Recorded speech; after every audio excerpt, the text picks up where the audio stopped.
बहुत समय पहले की बात है। एक छोटे से गांव में एक गरीब किसान हरिराम रहता था। वह रोज खेत में कड़ी मेहनत करता, लेकिन फिर भी उसकी आमदनी बहुत कम थी।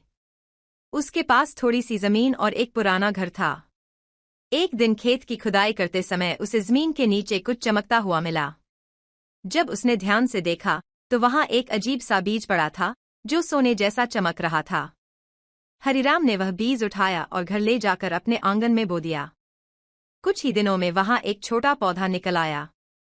यह पौधा आम पौधों जैसा नहीं था, इसके पत्ते चांदी जैसे चमकते थे। समय बीतता गया और वह पौधा एक सुंदर पेड़ में बदल गया। फिर एक दिन सुबह सुबह हरिराम ने देखा कि पेड़ की एक डाल पर एक अंडा रखा था, लेकिन यह अंडा सामान्य नहीं था। वह पूरा का पूरा सोने का बना हुआ था। हरिराम की खुशी का ठिकाना नहीं रहा। वह रोज उस पेड़ की देखभाल करता और पेड़ हर हफ्ते एक सोने का अंडा देने लगा।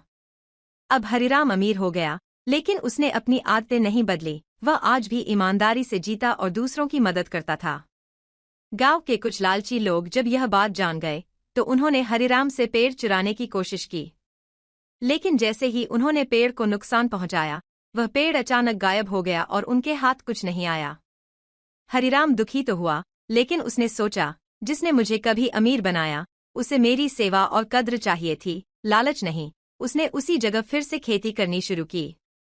कुछ महीने बाद उसी जगह से एक नया पौधा उगाया और हरिराम मुस्कराया। यह एक और चमत्कारी पेड़ था, लेकिन अब वह जानता था कि इसका सही ख्याल कैसे रखना है। शिक्षा। लालच बुरी बला है। जो हमें मिलता है उसकी कद्र करें और दूसरों के साथ बांटना सीखें।